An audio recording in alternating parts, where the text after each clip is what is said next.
அன்பிற்கினிய லூர்து தொலைக்காட்சி நேயர்களே, உங்கள் அனைவருக்கும் மீண்டுமாக எங்களுடைய குழுவினர் சார்பாக அன்பு கலந்த வரவேற்பையும் வணக்கத்தையும் முதற்கண் தெரிவித்துக் கொள்கின்றோம். அன்புக்குரியவர்களே, ஒவ்வொரு வாரமும் அறிவோம் திருமறை என்ற இந்த நிகழ்ச்சியானது ஞாயிறு தோறும் லூர்து தொலைக்காட்சியிலே ஒளிபரப்பாகுவது குறித்து பல பேர் நல்ல நேர்மறையான கருத்துக்களையும் மகிழ்ச்சியையும் பாராட்டுகளையும் தெரிவித்திருக்கின்றார்கள். நம்முடைய சகோதரி சித்ராவுக்கு கூட அவர்களுக்கு அறிமுகமானவர்கள், அவருடைய பங்கை சார்ந்தவர்கள் பிரான்ஸ் நாட்டிலிருந்து அவர்களுக்கு ஒலி செய்தியை அனுப்பியிருக்கிறார்கள், வாய்ஸ் மெசேஜ் எல்லாம் அனுப்பியிருக்கிறாங்க. அதை கேட்டு மகிழ்ந்தோம். ரொம்ப நன்றி. உங்களுடைய பாராட்டுகள் நிச்சயமாக இன்னும் சிறப்பாக இந்த பணியை செய்வதற்கு உதவியாக இருக்கும், உற்சாகமாக இருக்கும் என்பதிலே எந்த ஒரு சந்தேகமும் இல்லை. அந்த வகையிலே இன்றைக்கு இந்த நிகழ்ச்சிக்கும் உங்களை அன்போடு அழைக்கின்றோம். இந்த அறிவோம் திருமறை நிகழ்ச்சி இன்றைய நாளிலே ஒரு முக்கியமான அந்த திருப்பலி என்ற தலைப்பினுடைய தொடர்ச்சியாக இருக்கிறது என்பதனாலும் இந்த நிகழ்ச்சிக்கு நாம் அனைவரும் இறைவனுடைய அந்த ஆவியானவருடைய துணையோடு நாம் ஆரம்பிக்கின்ற விதமாகவும் தொடக்க ஜெபத்தை நம்முடைய அருட்தந்தை அவர்கள் இப்பொழுது ஜெபித்து இந்த நிகழ்ச்சியை துவங்கி வைப்பார்கள். பிதாசுதன் பரிசுத்த ஆவியின் பெயராலே ஆமென். ஆண்டவர்களோடு இருப்பாராக, அம்மாவோடும் இருப்பாராக. ஜெபிப்போமாக. என்று வாழும் எல்லாம் உள்ள எங்கள் அன்பு ஆண்டவரே இறைவா, இந்த நேரத்தை நீ கொடுத்ததற்காக உமக்கு நன்றி செலுத்துகின்றோம். உம்முடைய உன்னதமான வழியாக இருக்கிற இந்த திருப்பலி வழியாக எங்கள் ஒவ்வொருவரையும் திருப்பலியிலே கலந்து கொள்ளுகின்ற ஒவ்வொரு நீர் ஆசீர்வதிக்கின்றீர்.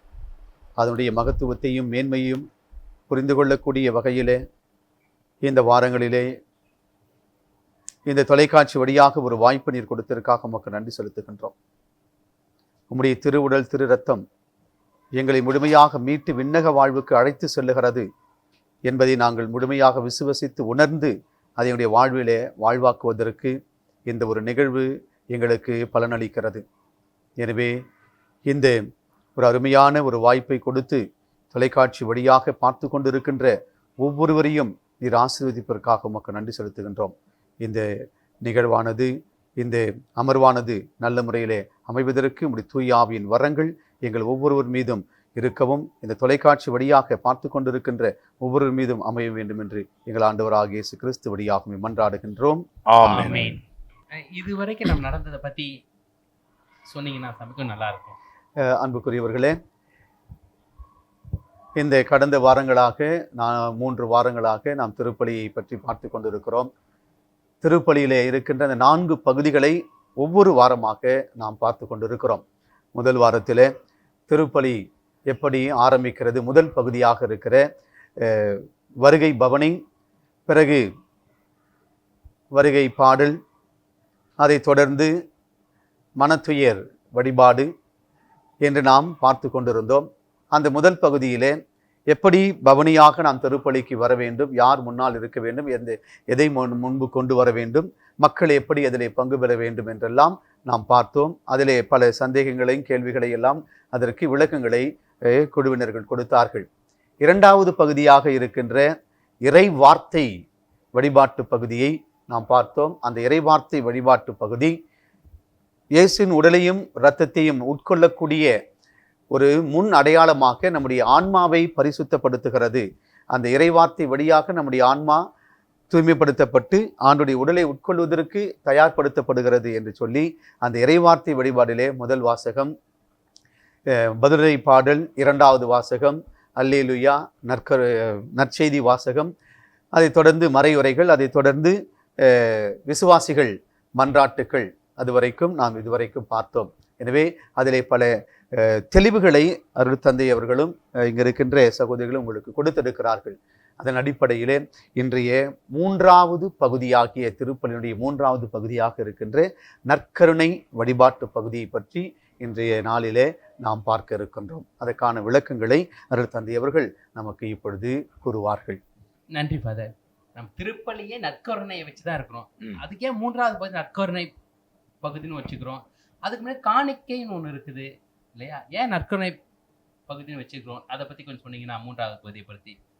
இப்போ நம்ம திருப்பலியை பகுதி பகுதியாக பிரித்து அதை நாம் ஆழ சிந்தித்து அதனுடைய பொருளை நாம் உணர்ந்து இந்த நிகழ்ச்சியிலே அதை பகிர்ந்து கொள்கின்றோம். அந்த வகையில் திருப்பலி என்பது முழுமையான ஒரு வகையிலே பார்த்தோம் என்றால் அது ஒரு கொண்டாட்டம். ஆனால் 2 வகையான கொண்டாட்டம், இறைவார்த்தை கொண்டாட்டம், நற்கருணை கொண்டாட்டம். இப்போ இந்த இறைவார்த்தை அப்படின்றது அது முடிந்து விட்டது. அடுத்தது நற்கருணை என்ற ஒரு பகுதிக்கு. ஆனால் இது எல்லாம் ஒட்டுமொத்தமாகவே சேர்ந்தது தான் திருப்பலி. அந்த திருப்பலியை நாம் இப்பொழுது புரிந்து கொள்வதற்காக எளிமைப்படுத்தி நாம் அதை பகுதிகளாக பிரித்து நாம் பார்க்கின்றோம். அந்த வகையில் தான் இன்றைக்கு இந்த நற்கருணை வழிபாடு, நற்கருணை பகுதிக்கு நாம் வந்திருக்கின்றோம். இப்போ நீங்கள் கேட்டீங்க அதுக்கு முன்னாடி காணிக்கை ஒன்று இருக்கிறது என்று சொல்லி. காணிக்கை அந்த அந்த ஒரு நிகழ்வு தான் இந்த நற்கருணை வழிபாட்டினுடைய தொடக்கம். அதனால தான் நம்ம அடிக்கடி நம்ம சொல்கிறோம், ஒரு முழுமையான திருப்பலி என்று சொன்னால் பிரசங்கம் முடிஞ்ச உடனே வர்றது அது முழுமையான திருப்பலி இல்லை. முழுமையான திருப்பலி தந்தை மகன்னு ஆரம்பிச்சிட்டோம், கடைசியாக சென்று வாழுங்கள் சென்று வாருங்கள் அப்படின்னு சொல்கிறோமே, அது வரைக்கும் தான் முழுமையான திருப்பலி. இல்லைன்னா அறகுறை திருப்பலி தான், அறகுறை திருப்பலி தான். நான் அடிக்கடி நம்ம பசிலிக்கா பங்கில் சொல்லுவேன், முழு திருப்பலிக்கு வந்தவர்கள் மட்டும் வந்து நற்கருணை வாங்குங்க. ஏன்னா இது வந்து ஒரு பொறி போட்டுக்கல கிடையாது. எல்லாம் நீங்கள் வந்த உடனே என்ன பண்ணுறாங்க, ஏதோ நம்ம ஒரு பிரசாதம் கொடுக்குறோம் அப்படின்னு நினச்சிக்கிட்டு வந்து வாங்கிட்டு போயிடாதீங்க. இது வந்து அந்த அளவுக்கு ஒரு முக்கியமான ஒன்று. முழு திருப்பலியில் பங்கெடுத்தவர்கள் மட்டும் இதில் நீங்கள் கலந்து கொள்ள வேண்டும், நற்கருணை அந்த அப்பத்தை பெற்றுக்கொள்ள வேண்டும் என்று சொல்வேன். ஏனென்றால் முழு திருப்பலி என்பது தொடக்கத்திலிருந்தே வருகிறது. அதனால் இந்த 2வது பகுதி அப்படின்னு சொல்கிறது நீங்கள் சரியாக சொன்னீங்க. அந்த காணிக்கை பவனி அல்லது காணிக்கை கொடுக்கின்றார்களே, அதிலிருந்து தான் அந்த நற்கருணை பகுதியானது ஆரம்பமாகிறது. அது நீங்கள் புரிஞ்சுக்கிட்டீங்கன்னாக்கா அடுத்தது பாருங்கள், இந்த காணிக்கை அப்படின்றது தான் நற்கருணை அங்கே மாறுது. அப்போ காணிக்கை பவனி, காணிக்கை பொருட்கள் அப்படின்றது அதுதான் பிறகு நற்கருணையாக நம்ம கொண்டாடுகின்றோம். அந்த வகையில் இந்த நற்கருணை வழிபாடு, நற்கருணை பகுதி என்பது அங்கே காணிக்கையோடு சேர்ந்து வருகின்ற, காணிக்கை பவனியோடு இணைந்த ஒன்றாக இருக்கிறது. எனவே நற்கருணை வழிபாடு எதில் ஆரம்பிக்கிறது? காணிக்கை கொடுப்பதிலே அமைந்திருக்கிறது. 2வது இந்த காணிக்கை பொருட்கள் அப்படின்னு சொல்கிறது இது ஒரு அடையாளம். இந்த அப்பம், ரசம், மற்ற நீங்கள் கொடுக்கக்கூடிய அந்த காணிக்கைகள் இதெல்லாம் ஒரு அடையாளம். எதற்கு இதெல்லாம் அடையாளமாக இருக்கிறது அப்படின்னு சொன்னால் பல உட்பொருட்கள், பல விஷயங்கள் அதில் அடங்கி இருக்கிறது.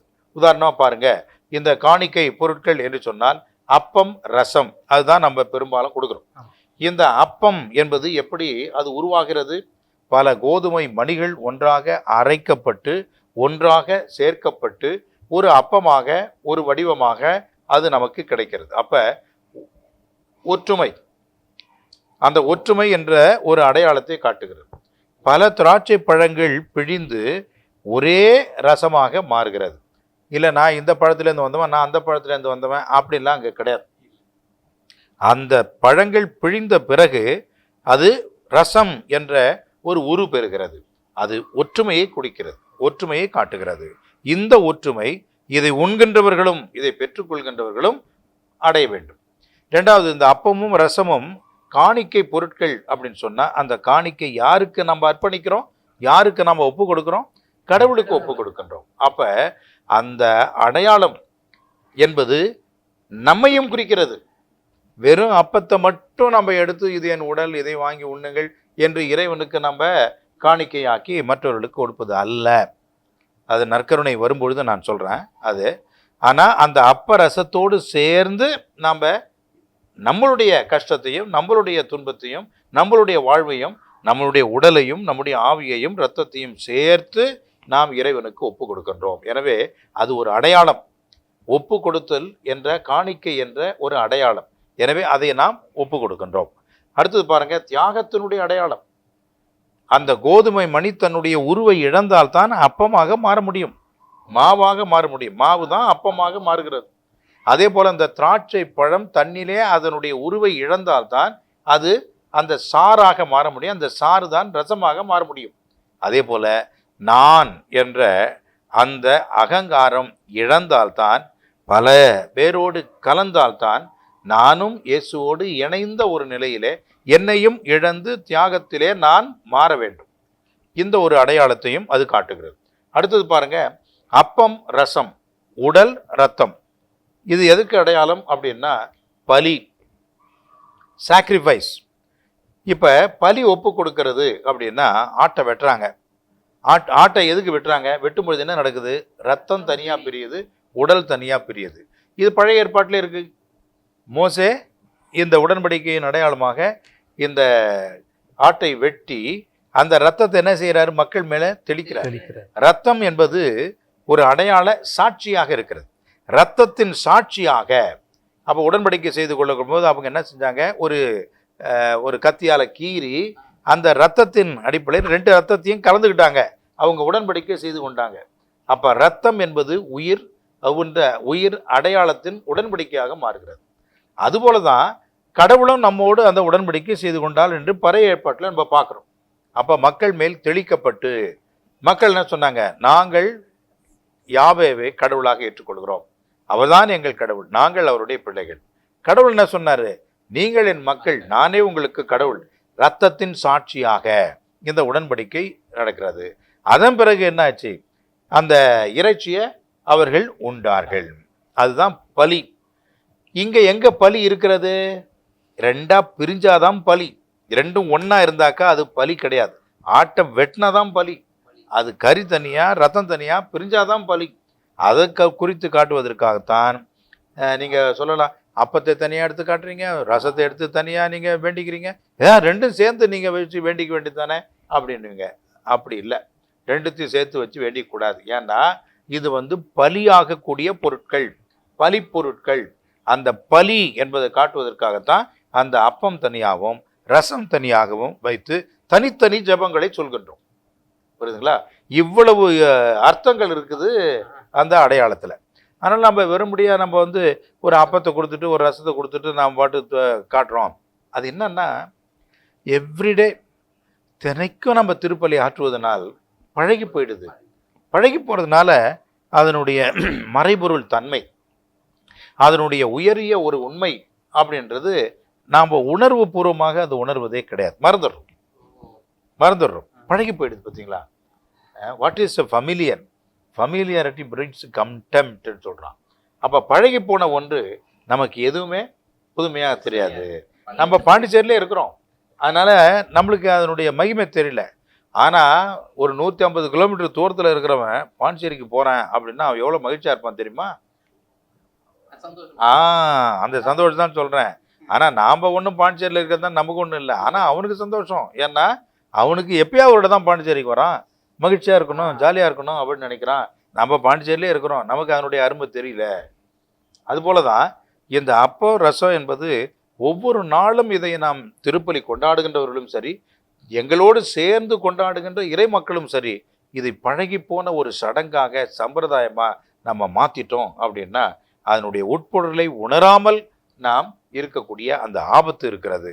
அதனால தான் இந்த பலிப்பொருள் அப்பம் ரசம் என்பது இவ்வளவு ஒரு அர்த்தம் உள்ள ஆழமான ஒரு காணிக்கை அடையாளமாக பொருளாக இருக்கிறது.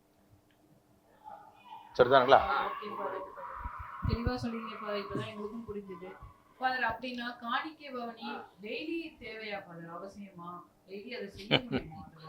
காணிக்கை பவனி வைக்கிறாங்களே அப்படி கேக்குறாங்க, தூரம் செய்ய முடியுமா? காணிக்கை பவனி அப்படின்றது திருவழிபாட்டினுடைய ஒரு முறைமை.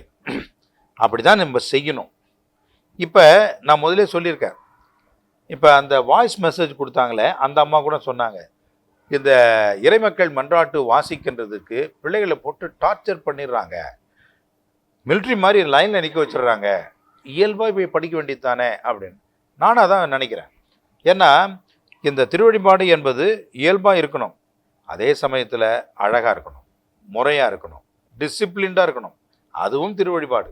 இப்போ வேட்டிகனுடைய பூசையெல்லாம் பார்த்தீங்கன்னா, பாப்பானருடைய திருப்பலியெல்லாம் பார்த்தீங்கன்னா அவ்வளோ டிப்டாப்பாக அழகாக இருக்கும். ஏன் அப்படின்னு சொன்னால், எதுக்கு அப்படின்னா, அன்புக்குரியவர்களே, இது ரொம்ப முக்கியமான ஒரு கருத்து.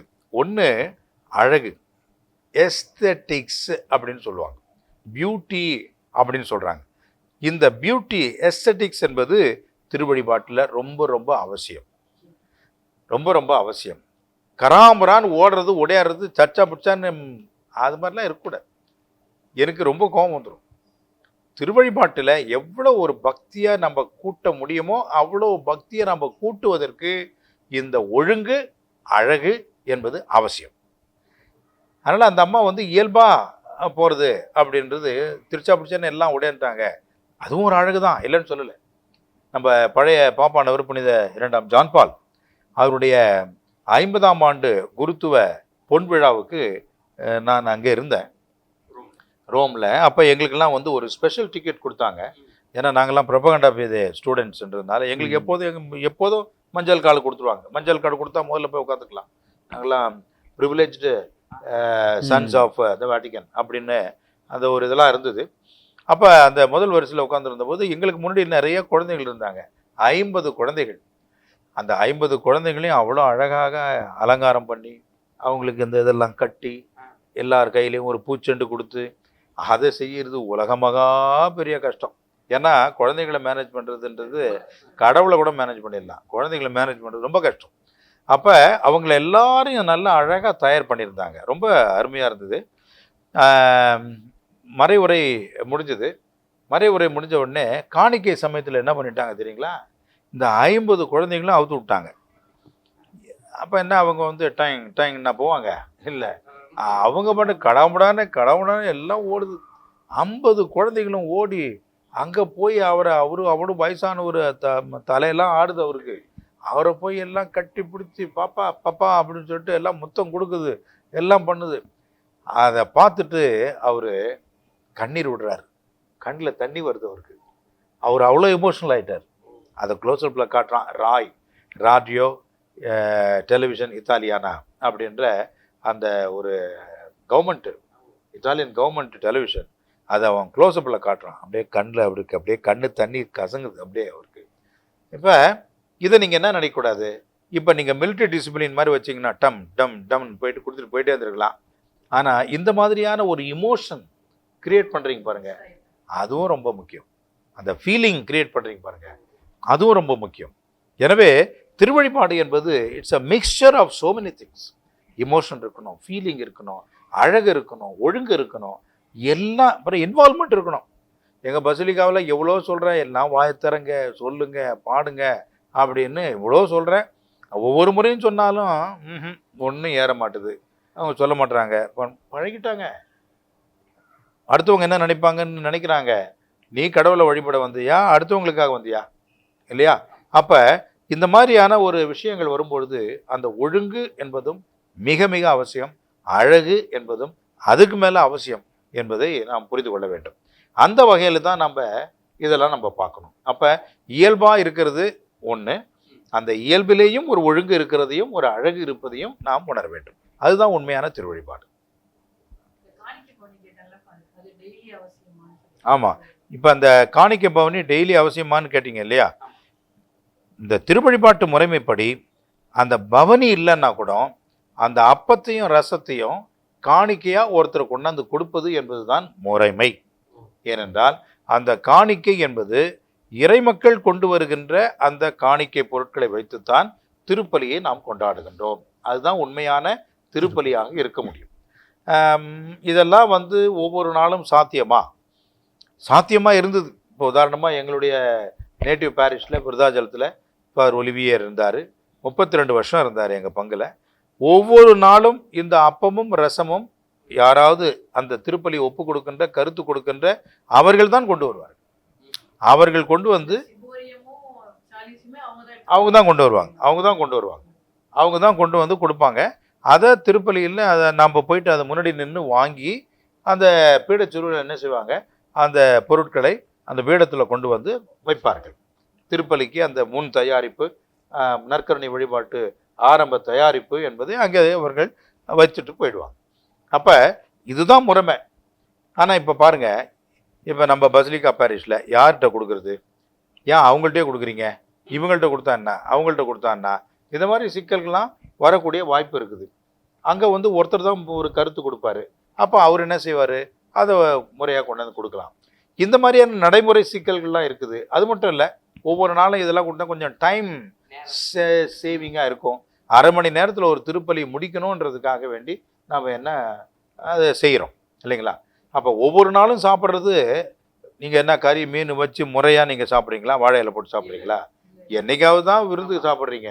அப்போ அதுபோல் இந்த மாதிரியான ஒரு நடைமுறைகள் எல்லாம் ஒவ்வொரு நாளும் செய்ய சாத்தியமில்லாத சமயத்தில் சுருக்கமாக அதை நம்ம முடிச்சுக்கிறோம். ஆனால் இந்த பலிப்பொருளை பவனியாக கொண்டு வருவதும் அல்லது இறைமக்கள் கொண்டு வந்து கொடுப்பதும் அதை நாம் பெற்றுக்கொண்டு திருப்பலி ஆற்றுவதும் தான் முறைமை. அதுதான் சரியானது அப்படின்றத நம்ம புரிஞ்சுக்கணும். நன்றி ஃபாதர்.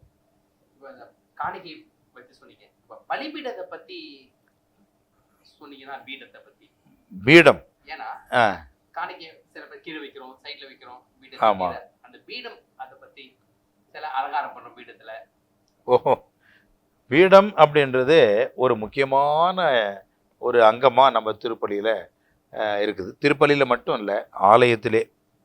ஏன்னா ஆலயத்தினுடைய, ஆலயம் என்ற வார்த்தை கூட வடமொழி கோவில் அப்படின்னு தான் சொல்லணும் இன்றைக்கி சொல்கிறாங்க.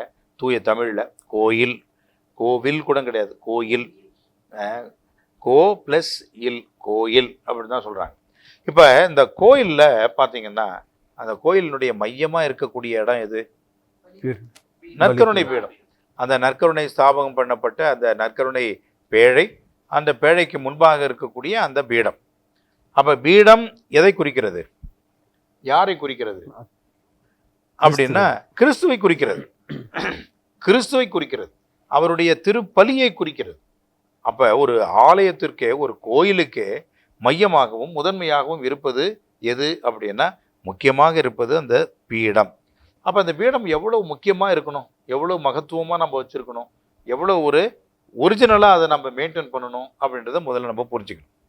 இப்போ நீங்கள் சொன்னீங்க பீடத்தை அலங்காரம் பண்ணலாம். கண்டிப்பாக அலங்காரம் பண்ணலாம். நான் முதல்ல சொல்லியிருக்கேன், அழகு, பியூட்டி, எஸ்தட்டிக்ஸ் அப்படின்றது அவசியம். ஆனால் எஸ்தட்டிக்ஸ் என்ற பேரில் நாம் என்ன செய்கிறோம்? எக்ஸாஜரேஷன் பண்ணிடுறோம். உதாரணமாக பார்த்தீங்கன்னா, ஒரு அந்த மைசூர் கார்டனையே கொண்டாந்து வச்ச மாதிரி பீடத்தில் பீடமாகவே இருக்காது, ரோஸ் கார்டனாக மாற்றிடுறாங்க. ஒரு காலத்துலலாம் என்னால் ஞாபகம் இருக்குது, நம்ம இமாக்குலேட் சிஸ்டர்ஸுங்க, என் குர்சாக சிஸ்டர் 2 பேரும் சேர்ந்தே சொல்லிடலாம். அவங்க என்ன பண்ணுவாங்கன்னா, ஒரு பெரிய செப்பு குடத்தில் நீட்டாக ஒரு குச்சியில் அந்த ஒரு மல்லிகைப்பூ கூத்து, இங்கே ஒன்று, அங்கே ஒன்று, இங்கே ஒன்று, எங்கெங்கெல்லாம் வைக்க முடியுமோ சந்து பொந்து இருக்குது எல்லாத்தையும் வச்சுருவாங்க. அது தேவையில்லை, தேவையில்லை. சாதாரணமாகவே ஒரு 2-3 இடத்துல நீங்கள் வச்சாலே, பொருத்தமாக எங்கே வைக்கணுமோ அது வச்சாலே போதுமானது. இப்போ நம்ம பசிலிக்காவில் அது ஒரு தனிப்பட்ட ஒரு ஆள் பொறுப்பெடுத்துக்கிட்டாங்க. திருவாளர் ஜான் ஜெயந்த் அப்படின்றவர் தான் அதை பொறுப்பெடுத்துக்கிட்டு செய்கிறார். திருவாளர் ஃப்ரான்சிஸ் அந்த பூக்களை எல்லாம் அலங்காரமாக அழகாக அமைக்கிறாரு, வைக்கிறாரு. அளவாக வைக்கிறாங்க, அழகாக வைக்கிறாங்க. அது போதும். இந்த பீடத்தை மறைக்கிற மாதிரி செய்கிற அலங்காரம் இருக்கவே கூடாது. அதே போல் ஒரு சில இடங்களில் பார்த்தீங்கன்னாக்கா, இந்த புடவைகளை வச்சு, துணிகளை வச்சு இந்த பீடத்திற்கு முன்பாக, இங்கே மட்டும் இல்லைங்க, வேளாங்கண்ணிலே தான் செய்கிறாங்க. அந்த டிசைன் பண்ணி அதில் வந்து ஒரு இதெல்லாம் பண்ணி, அதெல்லாம் பீடத்தில் இதெல்லாம் செய்ய வேண்டிய அவசியமே கிடையாது. பீடம் பீடமாகத்தான் இருக்கணும். மேலே ஒரு துணி போட்டிருக்கீங்களா, அந்த துணி வந்து அழகாக முடிச்சிருக்குதா, அதில் ஏதாவது ஒரு சின்ன ஒரு டிசைன் வச்சுருக்கா, அந்த பீடத்தை பிளெயினாக அப்படியே விடுங்க. அந்த பீடத்திற்கு முன்பாக இருக்கக்கூடிய அந்த இடத்துல ஒரு சில பேர் இந்த ராப்போசனம் அதை வந்து லைட்டில் செய்கிறாங்க, அல்லது ஒரு சுரூபமாக செஞ்சு வச்சுருக்காங்க, சிலையாக வடித்து வச்சுருக்கிறாங்க, பிரான்ஸில் வச்சுருக்கிறாங்க வெளியூர்லாம். ஓகே, அதை நான் புரிஞ்சுக்கிறேன். ஆனால் அதில் ஒவ்வொரு நாளும் ஒரு டிசைன் பண்ணி அதில் வந்து இந்த கருத்தை எழுதி, அதில் போய் ஏன் அந்த கருத்தை எழுதுறீங்க? அதுக்கு தனியாக ஒரு ஸ்டாண்டு மாதிரி பன்னடி வச்சு அதை நீங்கள் எழுதுனீங்கன்னாக்கா அது நல்லாயிருக்கும். ஏன் சொல்கிறேன் அப்படின்னா, இயேசு அந்த பலிபீடத்தில் அவர் பலியாகிறார் அப்படின்னா, அந்த கல்வாரி அந்த நிகழ்வை கொண்டாடுகின்ற இடத்துல நீங்கள் போய் உலகத்து பூவெல்லாம் வச்சு அலங்காரம் பண்ண வேண்டிய அவசியம் கிடையாது. அதனால் ஓவர் அலங்காரம் தேவையில்லை. அந்த திருப்பலி பீடத்தில் அந்த திருப்பலிக்கு தேவையான பொருட்கள், உதாரணமாக அந்த பூச புஸ்தகம், அந்த ஒளி வாங்கி, அப்புறம் உங்களுக்கு தேவையான அந்த வாசக புஸ்தகம், அவ்வளோதான் இருக்கணும். அதுக்கு மேலே இருக்கக்கூடாது. அதுக்கு மேலே எதுவுமே இருக்கக்கூடாது. ஆனால் வசதிக்காக வேண்டி இந்த அறிவிப்பு நோட்டு, நோட்டீஸு அந்த மாதிரி இருந்ததுன்னா ஒரு மூலையில் நம்ம வச்சுக்கிறோம். ஆனால் எல்லாத்தையும் போட்டு குப்பை மாதிரி கொண்டாந்து எல்லாத்தையும் நம்ம ரூமு டேபிள் மாதிரி ஆக்கிடக்கூடாது. அது வந்து அந்த காணிக்கை நிச்சயமாக மேலேயே போகக்கூடாது. பீடத்திற்கு முன்பாக இருக்கக்கூடிய அந்த இடத்துல வச்சு அதை நாம் ஒப்பு கொடுக்குறோம். இப்போ உண்டியல் எடுக்கிறாங்க, அந்த உண்டியல் கொண்டு வந்து எங்கே நீங்கள் வைக்கிறீங்க? சில பேர் உண்டியல் எடுத்துகிட்டு நேராக சக்கரிச்சுக்க போயிடுறாங்க. ஏன்னா அப்போ நம்ம பணம் கிடச்சிச்சு அவ்வளோ தான் முடிஞ்சு போச்சு கதை அப்படின்ட்டு போயிட்டே இருக்கிறான். அது இல்லை, அந்த உண்டியல் வந்து கொடுத்தது வந்து கடவுளுக்கு காணிக்கையாக கொடுத்த ஒரு பொருளை நாம் முன் வைத்து அந்த பீடத்தில் இருக்கின்ற பொருளோடு சேர்த்து அர்ப்பணித்து கொண்டாடி இறைவனுக்கு நன்றி சொல்லி அதை நாம் செய்கிறோம். எனவே இந்த காணிக்கையை கொண்டு போய் பீடத்து மேலே வைக்கிறது என்பது தகாத ஒன்று. அது செய்யவே கூடாது. ஏன்னா அது வந்து பலிப்பொருளாக ஒப்பு கொடுக்கக்கூடிய வேண்டிய ஒரு பொருளாக பீடத்தில் இருக்கக்கூடாது. அது தனியாக தான் இருக்கணும். அதே போன்று இன்னொரு விஷயம், இந்த பீடத்தில் வைக்கும் பொழுது எதெல்லாம் வைக்கலாம் அப்படின்றதையும் நம்ம கருத்தில் வைக்கணும். ஏன்னா நம்ம செய்கிற அந்த வழிபாட்டுக்கு ஏற்ற வகையில் அந்த பொருட்கள் அங்கே இருக்கணும். தேவையில்லாத குப்பைகளை கொண்டாந்து அங்கே வச்சு நீங்கள் செய்யக்கூடாது. சில பேர் என்ன பண்ணுவாங்கன்னாக்கா, பிஷப்ஸ் அவங்க அந்த ஸ்கல் கேப் எடுக்கிறாங்க, அதை தூக்கி அப்படியே மேலே வச்சு விட்றாங்க. அது வைக்க வேண்டிய அவசியம் இல்லை. அது ஒரு தட்டில் வச்சு கீழே கொண்டு வைக்கலாம். நம்ம பிஷப் அழகாக செய்கிறாங்க, உள்ள அவர் வச்சுக்கிறாரு. அது எங்கே வைக்கிறாரு எடுக்கிறாருன்னு தெரிய மாட்டுது. ஆனால் அழகாக அதை மேனேஜ் பண்ணிடுறாரு. சில பேர் அதை என்ன பண்ணுறாங்க, அது ஒரு சடங்காகவே செய்கிறாங்க. எது செஞ்சாலும் சரிதான். பீடத்து மேலே வைப்பது என்பது தேவையற்றது. அதே போல் ஒரு ஃபாதர் கண்ணாடி கைட்டு இதில் மேலே வைக்கிறாரு, அது ஒன்றும் தப்பு இல்லை. எங்கே கைட்டு வைக்கிறது அப்புறம் தேவை நேரத்தில் எடுத்து மாட்ட வேண்டியதாக இருக்கும். அந்தந்த நேரத்துலையும் போய் அந்தந்த டேபிளில் வச்சுட்டு வர முடியும். ப்ராக்டிக்கலாக ஒரு சில விஷயம், செல்ஃபோன் அப்சல்யூட்லி ஃபர்பிட்டட். இந்த செல்ஃபோன் சில நேரங்களில் வச்சு நோண்டிக்கிட்டு அது மேலே அந்த பீடத்து மேலே வச்சுக்கிட்டு தேவை என்னாக்கா ரொம்ப அப்சல்யூட்டாக தேவை, பாப்பானவருடைய குரலை கேட்கணும், மைக்கில் போடணும். இப்போ நான் ஒரு முறை அதை பயன்படுத்தினேன். ஏன்னா புதுசாக நம்ம இறுதி ஆண்டவருடைய பேரில் ஒரு புதிய பாடல், ஒவ்வொரு மாதமும் ஒரு புதிய பாடல் நம்ம வைக்கிறோம். அந்த பாடலை ஒருத்தர் எனக்கு அனுப்பியிருந்தார். அதை நான் ஒளிபரப்பு பண்ணுறதுக்காக அதை மைக்கில் வச்சேன். அந்த மாதிரி ஏதாவது ரொம்ப எக்ஸப்ஷனலாக நம்ம பயன்படுத்திக்கலாம் ஒழிஞ்சு அதை வச்சுக்கிட்டு பிரசங்கம் பண்ணுறது, அதை வச்சுக்கிட்டு வாசகம் பார்க்கறது, அதை கொண்டாந்து இங்கே வச்சுக்கிட்டு அதை பார்த்து பிரசங்கம், அதெல்லாம் செய்யக்கூடாது. ஏன்னா அதெல்லாம் வந்து தேவையில்லாத ஒன்று. இறை வார்த்தையை நீங்கள் பிரசங்கம் வைக்கிறீங்கன்னா பைபிள் மட்டும்தான் அங்கே இருக்கலாம். நீங்கள் என்னை பொறுத்த வரைக்கும் இந்த திருக்குறள், திருவாசகம், மாணிக்க வாசகம் எதுவுமே இருக்கக்கூடாது. அதெல்லாம் நீங்கள் வெளியே வச்சுருங்க. இந்த பைபிளை தவிர வேறு எதுவுமே இருக்கக்கூடாது அங்கே என்னை பொறுத்த வரைக்கும். எனவே பீடத்தில் காணிக்கைகள் வைப்பது என்பது தவறானது, செய்யக்கூடாத ஒன்று. பலிபீடத்தை எப்படி அலங்காரம் பண்ணணும், எப்படி அதை மெயின்டைன் பண்ணணும்னு சொன்னீங்க. அடுத்ததா நான் கேட்கறது, காணிக்கை ஒப்பு கொடுக்கும் போது ஒரு ஜெபம் சொல்றீங்க பாரு, அதை வந்து நாங்க பாட்டு தான் எங்களுக்கு காதுல வேணும். அது என்ன ஜெபம் சொல்றீங்க, நாங்க அதை எப்படி தெரிஞ்சுக்கிறோம்? ஆமா, இந்த காணிக்கை இப்போ தந்தை அவர்கள் மிக தெளிவாக இந்த பீடத்தை பற்றி, பீடத்தில் என்னென்னலாம் இருக்கணும் அப்படின்னு சொன்னாங்க. இப்போ காணிக்கை கொண்டு வரும் பொழுது அதோடைய ஜெபத்தை பற்றி கேட்குறீங்க. அதுக்கு முன்னாடி இந்த காணிக்கை தயாரிப்புன்னு ஒன்று இருக்குது. ஆமாம், தயாரிப்புன்னு ஒன்று இருக்குது. தயாரிப்பு முன்பெல்லாம் பார்த்தீங்கன்னா ஒவ்வொரு நாளும் திருப்பலியில் தந்தை சொன்னது போல் அந்த அப்பரசத்தை காணிக்கையாக கொண்டு வருவாங்க. இப்போ அது வந்து கால சூழ்நிலை அது ஏற்றவாறு நேரத்தை பார்த்து அது வந்து முடியாததுனால அட்லீஸ்ட் ஒரு சண்டேவாது அல்லது ஒரு சாலமினிட்டி மாஸ்லையாவது அதை கண்டிப்பாக கொண்டு வரணும். அது எதை குறிக்கிறது என்றால், நிலத்தின் விளைவும் நிலத்தில் விளைந்த அந்த கோதுமை மணி, அந்த திராட்சை ரசம், நிலத்தின் விளைவும் மனித உழைப்பையும் நாங்கள் காணிக்கையாக கொடுக்கிறோம். எங்களுடைய மனித உழைப்பின் வழியாக அந்த நிலத்திலிருந்து பெறப்பட்ட அந்த கோதுமையும் அந்த திராட்சை பழத்தையும் அதிலிருந்து பிழியப்பட்டு அந்த ரசத்தையும் ரசமாக மாற்றிய இந்த ரசத்தையும் இந்த அப்பத்தையும் நாங்கள் எங்களையே காணிக்கையாக கொடுக்கிறோம் அப்படின்னு தான் கொண்டு வந்து கொடுக்குறாங்க. அப்படி கொடுக்கும்போது அந்த சாலிஸு, அந்த சிபோரியம், அப்புறம் இந்த அப்பம், இது ரசம், தண்ணீர், அந்த குருவர்ஸை கொண்டு வந்து கொடுப்பாங்க. அது கொண்டு வந்து கொடுக்கும்போது எங்கே வைக்கணும்னா, இந்த பீடம் வெள்ளை துணி போட்டு இருக்கின்ற அந்த பீடத்தில் 2 மெழுகுத்திரிகள், 2 பீடத்தினுடைய 2 கார்னர்லையும் 2 மெழுகுத்திரிகள் இருக்கும். அங்கே தான் வைக்கணும். வைத்ததுக்கப்புறம் பார்த்தீங்கன்னா அந்த சிபோரியம் அதெல்லாம் எதில் வைக்கணும்னா, அப்படியே ஃபுல்லாக இருக்குதே வெள்ளை துணி, அதில் வச்சிடலாமா? அதில் வைக்கக்கூடாது. ஏன்னா பீடம் வந்து கிறிஸ்துவை பிரதிபலிப்பதாக இருந்தாலும் கூட இந்த கோர்பொருள் என்று சொல்லுவார்கள். அந்த கொண்டு வந்த அந்த காணிக்கை, அந்த அப்பம் ரசம், அதை மட்டும்தான் நம்ம அந்த திருப்பலியில் அந்த காணிக்கை நேரத்தில் அப்பமும் ரசமும் மாற்றி அதை வந்து புனிதப்படுத்த வசீகரப்படுத்த இருக்கிறோம். அப்போ பீடத்தில் இருக்கிற எல்லாத்தையும் பண்ண முடியாது. அதனால தான் இந்த கோர்பொருள் என்று சொல்லுவாங்க. அந்த சிவோரியத்தின் மேலே ஒரு பெரிய துணி இருக்கும். அந்த துணி வந்து கோர்பொருள், திருமேனி துகில், அதாவது இயேசுனுடைய அந்த திரு உடலையும் இரத்தத்தையும் தாங்கக்கூடிய ஒரு துணி. அதாவது அந்த பெருசா இருக்கும், அது சதுர வடிவில், ஒரு சதுர வடிவில் இருக்கும். அந்த துணி மேலே வைக்கப்படுகின்ற அப்பமும் ரசமும் மட்டும்தான் அந்த திருப்பலியில வசீகரம் செய்யப்படுகிறது. அது குறிப்பதற்காகத்தான் அந்த பெரிய துணி. இரண்டாவதாக பார்த்தீங்கன்னா, அந்த பெரிய துணிக்கு அடியிலே பார்த்தீங்கன்னா ஒரு சின்ன துணி தொங்கிட்டு இருக்கும் அந்த சிபோரியத்தில், அந்த இது சாலிஸ் மேலே. அது எதுக்குன்னா, அது வந்து பியூரிஃபிகேட்டர்னு சொல்லுவாங்க. இந்த நற்கருணையெல்லாம் கொடுத்து முடிச்சதுக்கப்புறம் அந்த ரசத்தை நம்ம குடிச்சிட்டு தண்ணி ஊற்றி அதை கழுவுறதுக்கு மட்டும், அதை கழுவி அந்த துடைக்கிறோம் இல்லைங்களா, அந்த ஈரத்தை துடைக்கிறதுக்கு மட்டும்தான் அந்த பியூரிஃபிகேட்டரை பயன்படுத்தணும். பிறகு இந்த ரசமும் தண்ணியும் கொண்டு வருவாங்க. அதில் பார்த்தீங்கன்னா சின்ன துணி இருக்கும். அந்த துணி வந்து ஃபிங்கர் டவுல்னு சொல்லுவாங்க. அது வந்து இந்த கை கழுவிட்டு துடைக்கிறதுக்கு மட்டும்தான். இந்த 3 துணியை வந்து நம்ம மாற்றி மாற்றி செய்யக்கூடாது. அந்த கோர்பொருள்னா அந்த கோர்பொருள் பீடத்தில் திருமேனி அந்த அப்பமும் ரசமும் வைக்கிறதுக்கு மட்டும்தான் அது இருக்கணும். அந்த துணியில் வச்ச பொருட்கள் மட்டும்தான் வசீகரம் செய்யப்படுகிறது. புரியுதுங்களா? அதே போல் அந்த 3த்துலேயும் பார்த்தீங்கன்னா அந்த கோர்பொருளில் நடுவில் சிலுவை வரைஞ்சிருக்கும், ஒரு ரெட் கலரில் நடுவில் சிலுவை. அது ஒரு அடையாளத்திற்கு. அது வந்து கோர்பொருள், இங்கே திருமேனி துகில். இந்த பியூரிஃபிகேட்டரில் பார்த்தீங்கன்னா அது கொஞ்சம் பெருசாக இருக்கும், இந்த ஃபிங்கர் டவலோட பெருசாக இருக்கும்.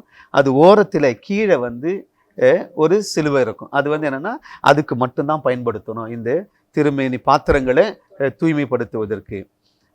அதே போல் இந்த ஃபிங்கர் டவலையும் சின்னதாக இருக்கும். இதுதான் வந்து இருக்கணும். அதான் தான் தந்தை சொன்னாங்க, பலிபீடத்தில் வேறு எந்த பொருளும் இருக்கக்கூடாது. நீங்கள் அந்த கோர்பொரை தவறி மற்ற எந்த அந்த அப்பமோ ரசமோ எதுவும் இருந்தாலும் அது வசீகரிக்கப்படவில்லை. அது வந்து நம்ம வந்து மக்களுக்கு கொடுக்கக்கூடாது. அந்த திருமேனி துகிலில் இருந்தது மட்டும்தான் வசீகரம் செய்யப்படுகிறோம். இதுதான் வந்து இந்த காணிக்கையினுடைய.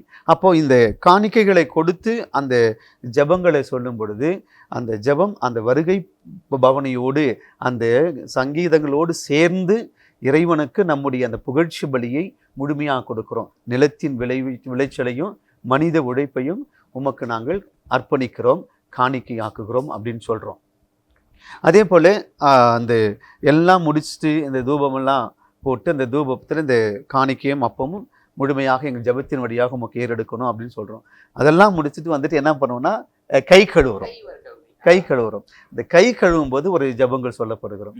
அதாவது அந்த ஜபம், குற்றங்களை ஆண்டவரே என் பாவத்தை கழுவி என்னை தூய்மையாக்கும், அதாவது எங்களுடைய குற்றங்களை கழுவி என்னுடைய பாவத்திலிருந்து தூய்மையாக்கும் சொல்லிட்டு அதை நம்ம அங்கே வந்து தூய்மைப்படுத்து. ஏன்னா இந்த பலி பொருட்கள் தூய்மையாக்கப்பட இருக்கிற அந்த கரங்கள் அது முழுமையாக பாவத்திலிருந்து விடுதலை பெற்று இயேசுவின் திருக்கரங்களாக அது மாற்றப்பட்டு இருக்கிறதா அந்த ஒரு சின்ன அது ஜபம் சொல்கிறோம். இதுதான் வந்து அந்த ஜபத்தினுடைய முக்கியமை. இப்போ அவங்க சித்ராவனுடைய ஒரு கேள்வி என்ன இருக்குன்னா, அந்த ஜபம் நீங்கள் என்ன சொல்கிறீங்கன்னு எங்களுக்கு தெரியல அப்படின்னு. கரெக்ட். ஆமாம். இப்போ அந்த பாட்டு வந்து இந்த காணிக்கை பவனி இருக்குது பார்த்தீங்களா, அதோடு சேர்ந்த ஒன்றாகத்தான் இந்த ஜபமும் இருக்கிறது. இது வந்து அந்த தலைமை திருவழிபாட்டு கொண்டாட்டம் செய்கின்ற அவருடைய ஜபமாகத்தான் அது இருக்கிறது, மக்களுடைய ஜபமாக கிடையாது. அது மக்கள் சார்பாக அவர் செய்யக்கூடிய ஒரு ஜபம், அதான் பிரசிடென்ஷியல் ப்ரேயர் அப்படின்னு சொல்லக்கூடியது. அது அவர் மட்டும்தான் செய்கிறார்.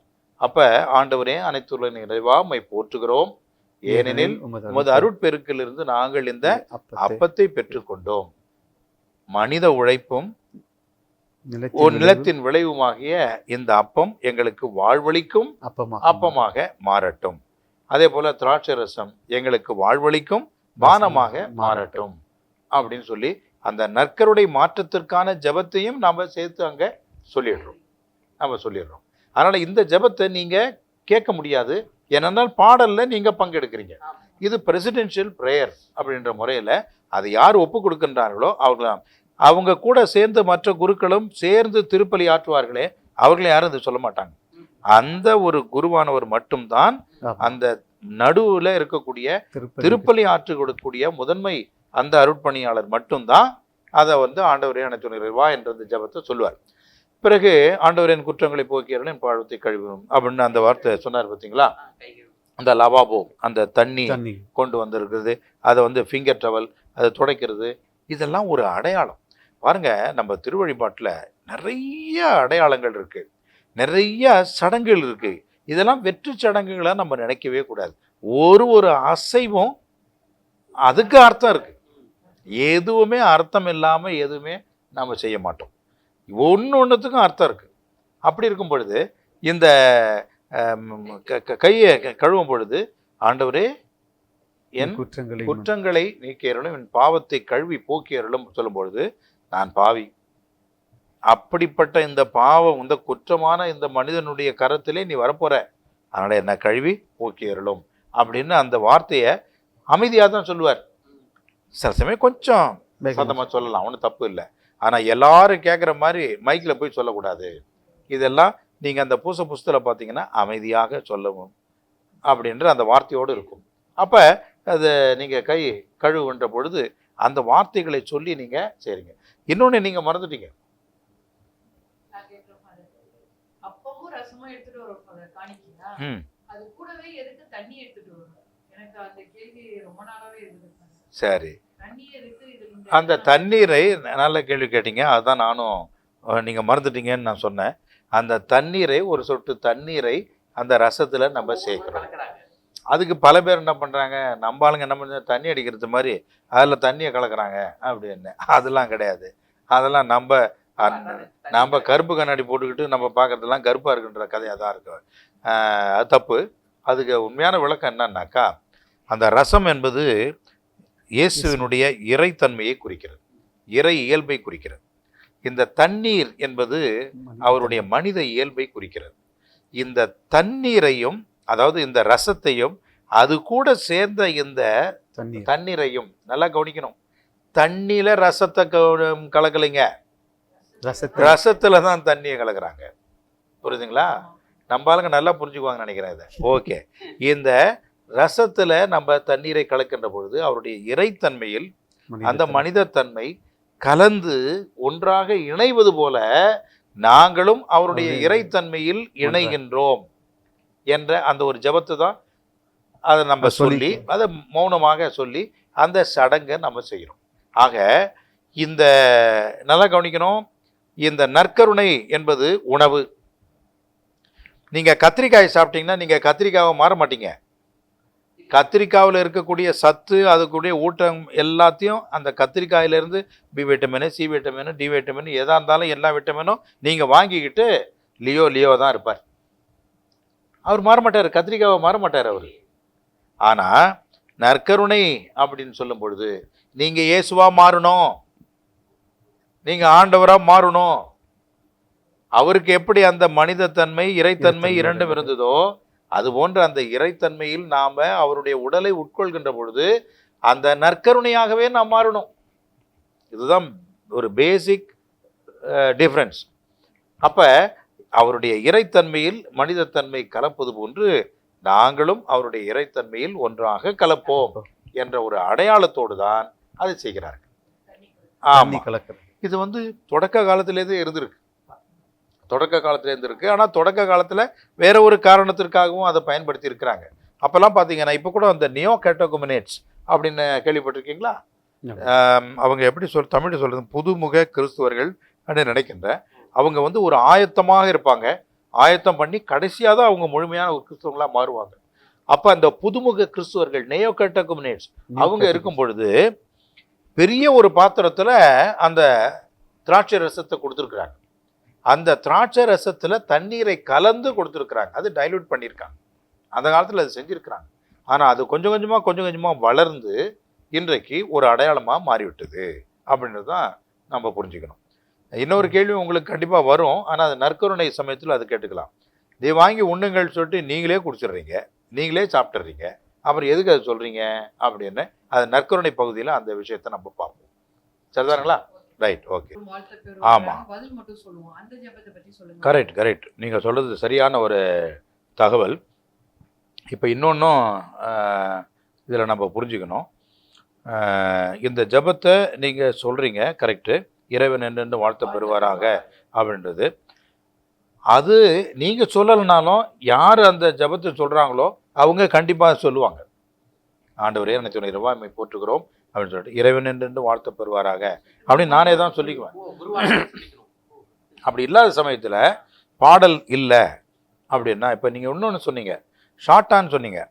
முன்னாடிலாம் பார்த்தீங்கன்னா சாதாரண பூசை, பாட்டு பூசை, அப்புறம் பெருவிழா பூசை, என்னத்தை சொல்லுவீங்க? இது என்ன சாதாரண இட்லி, அப்புறம் குஷ்பு இட்லி, அப்புறம் இந்த இட்லி, அந்த மாதிரிலாம் கதையாக இருக்குது. எல்லாம் இட்லி தான், சரிதானுங்களா? அதனால் இதுக்கு ஒரு காசு, அதுக்கு ஒரு காசு, இதுக்கு ஒரு காசுன்னு சொல்லிட்டு நம்ம ஆளுங்க எல்லாம் மாற்றி வச்சு குழப்பி விட்டாங்க. இப்போ நம்ம பசிலிக்காவில் எல்லாமே பாடல் திருப்பலி தான்.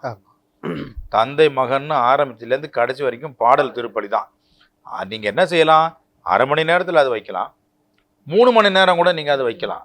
நேரத்திற்கு ஏற்ற வகையில் அதை நீங்கள் மாற்றி அமைச்சுக்கலாம், சரிதானுங்களா? இப்போ ஷார்ட்டான்னு சொன்னீங்க பார்த்தீங்களா, அந்த பாயிண்ட்டுக்கு நான் வரேன். இப்போ பாடல்லாம் பாடினா ரொம்ப நேரம் ஆகிடுது. அப்போ ஃபாதர் என்ன செய்கிறாரு, ஆண்டவரே அனைத்து நிர்வாகமே போற்றுகிறோம், 7 பேருக்கு நாங்கள் இந்த அப்பத்தை பெற்றுக்கொண்டோம், நிலத்தின் உழைப்படை இந்த அப்பத்தை முகப்படுக்கிறோம், இது எங்களுக்கு வாழ்வழிக்கு அப்பமாக மாறுவதாக அப்படின்னு சொன்ன உடனே நீங்கள் என்ன சொல்லணும், இறைவன் என்று வாழ்த்துவார். ஏன்னா அந்த ஜெபத்தை உங்கள் சார்பாக நான் சொல்கிறேன், நீங்கள் அதுக்கு பதிலை இறைவனுக்கு எழுப்பி நீங்கள் ஜெபிக்கிறீங்க, அவ்வளோதான். சப்போஸ் இதை நீங்கள் சொல்லலை, நீங்கள் பாடல் பாடிக்கிட்டு இருக்கீங்கன்னா சாமியாரே அது என்ன செய்வார்னா அதுக்குரிய அந்த ஜெபத்தை சொல்லி ஒப்பு கொடுத்து அதை செய்வார். ஒரே ஜெபம் தான். இதில் எந்த மாற்று கருத்து இல்லை. அப்புறம் பீடம் பத்தி நம்ம பேசிட்டு இருக்கும்போது கோயில்ல நம்ம எல்லா நேரமும் பூசை வைக்கிறது இல்லை. இப்போ ஏதாவது ஒரு ஸ்கூல்ல ஏதாவது ஸ்பெஷல் மாஸ் எங்கேயாவது வைக்கணும்னு சொன்னா அந்த இடத்துல ஒரு சின்ன பாடுபட்ட சுருவத்தை நம்ம ஆமா அந்த பாடுபட்ட சுருவத்துல வைக்கும்போது எந்த சைடு அதை ஃபேஸ் பண்ணி வைக்கணும், அது வைக்க வேண்டியது அவசியத்தை பத்தி சொல்லுங்க. கண்டிப்பா புதிய திருவழிபாட்டு முறையில் அது என்ன சொல்கிறாங்க அப்படின்னு பார்த்து கொஞ்சம் விளக்க சொல்லுவாங்க.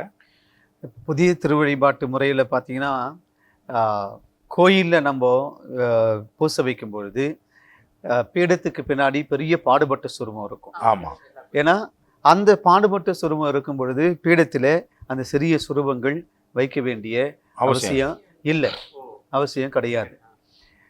சில நேரங்களில் அது நான் என்ன சொல்கிறாங்கன்னா, அது நாங்கள் சிலுவை பார்த்து வைக்கிறோம் போகிறோம்ன்றாங்க. அது வைக்க வேண்டிய ஒரு அர்த்தமே இல்லை. ஏன்னா பலிபீடத்தில் கிறிஸ்து பலிபீடமாக இருக்கிறார், அவரே பலியிடுபவராக இருக்கிறார், பலிபொருளாக இருக்கிறார். கிறிஸ்து பிரசன்னமாக இருக்கும்போது தேவையில்லாமல் ஒரு சின்ன சிலுவை அங்கே தேவை கிடையாது. ஆனால் ஆலயத்தில் பெரிய பாடுபட்ட சுரம் இருக்குது. இப்போ ஆலயத்தை விட்டு வெளியில் எங்கேயாவது ஒரு ஸ்கூல்லையோ இல்லை ஒரு ஹால்லையோ ஸ்பெஷல் மாஸ் வைக்கிறீங்கன்னும் போது அங்கே இயேசுனுடைய அந்த பாடுகளை சித்தரிக்கின்ற வண்ணமாக அந்த பாடுபட்ட சுரூபங்கள் இல்லை. அப்படி இல்லாத நேரத்தில் இங்கே பீடத்தில் நம்ம வைக்கிறதுல எந்த ஒரு தப்பும் இல்லை. அப்படி வைக்கும் பொழுது அது திருப்பலி நிகழ்த்துகின்ற அந்த குருவானவரை பார்த்து தான் அந்த பாடுபட்ட சுரூபம் இருக்கணும். அதை நீங்கள் பார்த்துருந்தீங்கன்னா, இந்த முதல்ல ஆரம்பத்தில் தூபம் போட்டுட்டு வரும்பொழுதோ இல்லை காணிக்க நேரத்தில் தூபம் போட்டு வரும்பொழுதோ பீடத்துக்கு முன்னாடி குருவானவர் தூபம் போடும் பொழுது அந்த முதல்ல தூபத்தை காட்டும் போது பாடுபட்ட சுரூபத்துக்கு தான் முதல்ல அந்த தூபத்தை காட்டுவாங்க, அடுத்து பீடத்துக்கு. அப்போ அதே போல் கோயில் இல்லாத நேரத்தில் நம்ம அந்த இடத்துல பூசை வைக்கும் பொழுது அந்த சிலுவையை அந்த பீடத்துக்கு முன்னாடி வரும்போது அந்த பீடத்துக்கு நோக்கி இருக்கிற அந்த பாடுபட்ட சுரத்தை என்ன பண்ணுவாங்க, சின்ன சிலுவையை அவங்க குருவானவர் முன்பாக திருப்பி அப்புறமேல தான் அதை தூபம் போட்டுட்டு அது வருவாங்க. ஏன்னா சிலுவைக்கு அங்கே மகத்துவம் கொடுக்கறது. மற்ற ஏன்னா அது மல்டிபிகேஷன் சொல்லுவாங்க, தேவையில்லாத இடத்துல நிறைய பாடுபட்ட சுரூபங்கள் அந்த திரு சிலுவை வைக்க தேவை கிடையாது. அதனால தான் பூசை நேரத்தில் அது வைக்கிறது ஆலயத்தில். அதே போல் இந்த பீடம் பார்த்தீங்கன்னா இது எப்படின்னா, பசங்களை குரங்கு படம் வர அப்படின்னு சொல்கிறீங்க, அவன் குரங்கு படம் வரைஞ்சிட்டான், அப்புறம் இதுதான் குரங்கு அப்படின்னு எழுதி வைக்கணுமா? தேவையில்லை. நீங்கள் பார்த்த உடனே குரங்கு அப்படின்னு நீங்கள் கண்டுபிடிச்சிடணும். அப்புறம் குரங்குன்னு அது மேலே எழுத வேண்டிய அவசியம் இல்லை. அதனால தான் பீடம் இது திருப்பலிப்பீடம். அதுக்கு மேலே அப்புறம் நீங்கள் ஒரு சுரூபம் அப்படின்னு வைக்கிறதுன்றது தேவையில்லாத ஒன்று. அதே போல் இப்போ ஃபார் சொன்னார் இல்லைங்களா, அந்த திருப்பலி ஆற்றுகின்றவரை நோக்கிய வண்ணமாக தான் வைக்கணும். நிறைய பேர் அதை தவறாக வச்சிடுறாங்க. மக்களை பார்த்து வச்சிடுறாங்க. மக்களை பார்த்து வைக்கக்கூடாது, நம்மளை பார்த்து தான் வைக்கணும். ஆனால் என்ன பிரச்சனைனா, இந்த ஒரு பிரச்சனையை அவாய்ட் பண்ணுறதுக்காக யாருக்கும் அந்த ஓர வஞ்சனை இல்லாமல் இந்த பக்கம் பார்த்து ஒரு பாடுபட்டு சொல்லுவோம், அந்த பக்கம் பார்த்து ஒரு பாடுபட்டு ரெண்டு பக்கம் வச்சுக்கிறாங்க. அதுவும் தப்பு. அந்த பக்கம் வைக்கக்கூடாது அப்படின்றதுக்காக தான் இந்த பக்கம் நம்ம திருப்பி வைக்கிறோம். நீ அந்த பக்கம் ஒன்று இந்த பக்கம் ஒன்றுன்னா தூபம் காட்டுறதுக்கு ஒரு ஏசுனாரு, நம்ம திருப்பலி ஆற்றுறதுக்கு ஒரு ஏசுனாரு, அதுவும் தப்பு. நிறைய அறிவாளி சாமியாருங்க அது மாதிரிலாம் செய்கிறாங்க. அது அவ்வளோ பொருத்தமானது கிடையாது. ஆனால் அது தூபம் போட்டுட்டு வரும்பொழுது அந்த மையப்பகுதியில் வரும்பொழுது அந்த பாடுபட்ட சுரூபம் இல்லைன்னா இந்த பாடுபட்ட சுரூபத்துக்கு நாம் அது சரி. எங்கேயுமே அந்த பாடுபட்ட சுரூபம், அந்த சின்ன சுரூபம் கூட இல்லை, அப்போ என்ன செய்வீங்க? ஜெபமாலை இருக்கு இல்லையா, அந்த ஜெபமாலையினுடைய அந்த பாடுபட்ட சுரூபத்தை நீங்கள் அதை மையமாக வைக்கலாம். இதெல்லாம் நாம்ளா ஒரு சில விஷயங்களை நாம் புரிந்து கொள்ளணும். அந்த இடத்துல அது இல்லை அப்படின்னும் பொழுது எது இருக்குதோ அதை நம்ம வச்சுக்கலாம் அப்படின்றத நம்ம புரிஞ்சுக்கணும். ஆகவே இந்த பாடுபட்ட சுரூபம்ன்றது புதிய திருவழிபாட்டு முறையில் ஃபாதர் சொல்கிற மாதிரி multiplication of the same things, இங்கே ஒன்று இங்கே ஒன்று அங்கே ஒன்று இங்கே ஒன்று எல்லாம் இல்லாமல் கரெக்டாக பாடுபட்ட சுரூபம் அங்கே இருக்குதா, அப்படி இல்லையா இங்கே சிலுவையோடு சேர்ந்த இயேசு, அது ரொம்ப முக்கியமானது. இப்போ ப்ராட்டஸ்டன்ட் சர்ச்சஸ்லாம் நீங்கள் போனீங்க அப்படின்னாக்கா அங்கே பாடுபட்ட சுரூபம் இருக்காது. ஏன் இருக்காது? ஏன் சிலுவை மட்டும் இருக்குது? ஏன்னா அவங்களுடைய கண்ணோட்டத்தில் இயேசு வந்து உயிர் தேர்ந்துட்டார், அதில் போயிட்டார். கரெக்டு, அது ஒன்று. ஆனால் உருவ வழிபாடு, சிலை வழிபாடு அப்படின்றது அவங்க நம்ம மேல் சுமத்துகின்ற ஒரு மிகப்பெரிய ஒரு குற்றம். இப்போ இயேசுனார் இப்படி தான் இருந்தார் அப்படின்னு நீங்கள் சிலையாக வடித்து அந்த சிலைக்கு நீங்கள் தூபம் காட்டுறீங்க, அது சிலை வழிபாடு. ஆண்டவர் இயேசுவுக்கு உருவமே கிடையாது, நீயா வந்து ஒரு சிலையை உருவாக்குற அப்படின்றதுனால தான் அவங்க வெறும் சிலுவையை வச்சுருக்குறாங்க. நான் என்ன சொல்கிறேன், சிலுவையே முதல்ல உருவ வழிபாடு தான். நீ அந்த சிலுவையே எடுத்துடணும். அவர் தான் அரூபியாக இருக்கிறாரு, அவருக்கு தான் ஒன்றும் உருவமே இல்லை, அதுவும் இல்லையே, நீ அதுக்கு ஒரு அடையாளம் வைக்கிறப்ப. அதனால் வேண்டிதான் நிறைய ப்ராட்டஸ்டன்ட் சர்ச்சஸில் இப்போ பார்த்தீங்கன்னா உயிர்த்தாண்டவருடைய படத்தை ஒட்டி வச்சுருக்கிறாங்க. நிறைய இடத்துல எங்கே பார்த்தாலும் அதை ஒட்டி வச்சுருக்கிறாங்க. இயேசுனுடைய வார்த்தையை ஒட்டி வச்சுருக்கிறாங்க. அது மேலே இயேசு பேசுகிற மாதிரி நல்லா என் படத்தை ஒட்டி வச்சுருக்கிறாங்க. கொஞ்சம் கொஞ்சமாக அவங்களும் இதை புரிஞ்சுக்கிறாங்க. அதாவது இந்த இப்போ உதாரணமாக இந்த பாடுபட்ட சுரூபம் ஒரு எலி போய் உருட்டி தள்ளி கீழே உழுந்து போச்சுன்னு வச்சுக்க, ஐயோ ஏசுனார் கை போச்சு கால் போச்சு நான் உட்காந்து அழுது நான் உட்காந்துருக்கீங்க. இந்த சுரூபம் உடஞ்சிருச்சு, ஒட்டி வச்சுக்குவோம், இல்லைன்னா வேற ஒன்று வாங்கிட்டு போக போகிறீங்க. ஒரு அடையாளம், ஒரே ஒரு இடத்துல மட்டும்தான் அடையாளம் என்பது அது குறித்து காட்டுகின்ற உண்மையாகவே மாறுகிறது. அது பேர் தான் டிரான்ஸ்சப்ஸ்டான்ஷியேஷன் அப்படின்னு ஒரு பெரிய வார்த்தையில் ஆங்கிலத்தில் சொல்கிறாங்க. அது என்னன்னாக்கா நற்கருணை. நற்கருணை. அந்த அப்பம் என்பது அது எதை குறித்து காட்டுகிறதோ, எதை குறித்து காட்டுகிறது? இயேசுவினுடைய திருவுடலை குறித்து காட்டுகிறது. எதை குறித்து காட்டுகிறதோ அதுவாகவே அது மாறுகிறது.